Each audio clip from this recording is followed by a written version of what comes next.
আমি এনেকুৱা ঘটনা কাম্য নকৰোঁ, কিন্তু গোটেই ঘটনাখিনি এতিয়া মই গাঁৱৰ ৰাইজৰ লগত যিটো কথা পাতি গম পালোঁ, খুব ছিষ্টেমেটিকেলি কৰা হৈছে।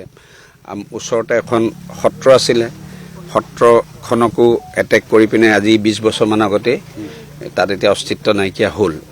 আৰু এইটোৱে প্ৰথম ঘটনা নহয়।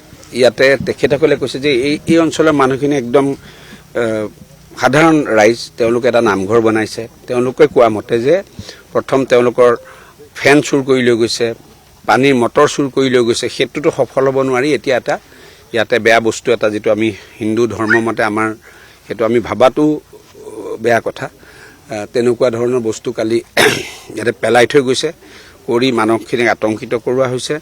কিন্তু চৰকাৰ আমি সষ্টম। মই ৰাতিয়ে গম পাইছোঁ, মোক VDPৰ পৰা তেখেতে জনাইছিলে। জনোৱাৰ লগে লগে আমি জিলা প্ৰশাসন খুব ক্ষিপ্ৰতাৰে বস্তু ৰিকভাৰী কৰা হৈছে, মানুহ এৰেষ্ট হৈছে। 7জনমান ব্যক্তি এতিয়ালৈকে এৰেষ্ট হৈছে। আৰু বিভিন্ন আজিকালি জানে যে বাচিটো যাব নোৱাৰিব, আজিকালি বিজ্ঞানসন্মতভাৱে তদন্ত কৰা হয়, মোবাইল চোবাইল বিভিন্ন কথা আছে। কৰি ইতিমধ্যে অতিৰিক্ত ফ'ৰ্চো অনা হৈছে। এই ৰাইজৰ কিছু ডিমাণ্ড আছে আশে পাশে গোটেই ব্যৱস্থাটো লৈ, এই অঞ্চলটোৰ আশে পাশৰ ব্যৱস্থা লৈ ৰাইজৰ যিখিনি ডিমাণ্ড আছে তেওঁলোকে লিখিত আকাৰে কালি দিব। মই মুখ্যমন্ত্ৰী মহোদয় ইতিমধ্যে 3-4বাৰ ফোন কৰি ঘটনা সম্পৰ্কে মোৰ লগতো অৱগত হৈ আছে, জিলা প্ৰশাসনৰ লগতো।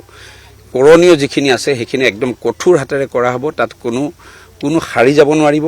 আৰু ৰাইজে অকল এইটো এটা ঘটনাৰ এটা অংশহে, আৰু বিভিন্ন ঘটনা আছে মই গম পাইছোঁ। সেই ঘটনাবিলাকক কঠোৰ হাতেৰে দমন কৰা হ'ব, আৰু ইয়াৰ ফলাফল ৰাইজক সুফলাফল দিয়া হ'ব। কঠোৰ হাতেৰে কৰা হ'ব, একেবাৰে কঠোৰ হাতেৰে কৰা হ'ব। ইয়াত কোনো দ্বিধা নাই চৰকাৰৰ। আপোনালোকে জানে যে আমাৰ চৰকাৰখনে খিলঞ্জীয়াৰ স্বাৰ্থ ৰক্ষাৰ ক্ষেত্ৰত কেতিয়া পিছ হুহুকি নাযায়। তাৰ কাৰণে কঠোৰ হাতেৰে দমন কৰা হ'ব। গোটেইখিনি এতিয়া আমি ছাৰ্ভে কৰি জিলা প্ৰশাসনে হওক আৰু আমি সমাজখনে সকলোৱে মিলি আমি ইয়াৰ ওপৰত কঠোৰ ব্যৱস্থা লোৱা হ'ব। চাওক, এতিয়া গোটেই ঘটনাটো হৈছে যে এনেকৈ গৰুৰ চিহ্ন, মূৰ, গৰুৰ মাংস পেলাই যাবলৈ হ'লে সি হয় পাকিস্তানী মানুহ হ'ব লাগিব, নহ'লে পাকিস্তানী মানসিকতাৰ মানুহ হ'ব লাগিব। এতিয়া তেওঁ কৈছে যে তেওঁ যি ধৰণৰ কথা কৈছে প্ৰভোগ কৰিছে। এতিয়া আপুনি মোক কওক, হিন্দু মানুহ এজনে পৃথিৱীত কোনোবা এনেকুৱা হিন্দু মানুহ আছে নেকি যে গৰুৰ মাথাটো যদি হিন্দু মানুহে পেলাবলৈ হয়, গৰুৰ মাথাটোতো কাটিব লাগিব নহয়। কোনোবা হিন্দু মানুহে গৰুৰ মাথা কাটিব পাৰে নেকি? তেওঁ প্ৰভোগ কৰিছে, তেওঁ প্ৰটেকশ্যন দিছে। তেওঁৰ ষ্টেণ্ডটো কি হ'ব লাগে যে দুষ্কৃতিকাৰীক ধৰিব লাগে। তেওঁ এটা এনেকুৱা পলাৰাইজ কৰিব গৈছে। ইয়াততো মই এতিয়া মোৰ এইটো মানসিকতা নকয়। মই আপোনালোকে দেখে যে নামঘৰৰ মজিয়াত গৈ মই বিজেপিৰ কাৰণে ৰাজনৈতিক কথা নাপাতোঁ। কোনোবাই ধৰ্মীয় উন্মাদনাৰ সৃষ্টি কৰি ভোট লোৱাৰ যি পৰিকল্পনা কংগ্ৰেছ দলৰ, আজি এই আমি কিয় ভুগিছোঁ?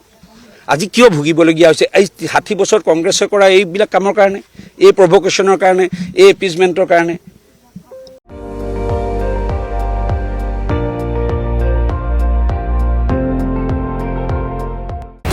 আপুনি চাই আছে ND24, সৰ্বশ্ৰেষ্ঠ নহয়, সৰ্বোত্তমৰ দৌৰ।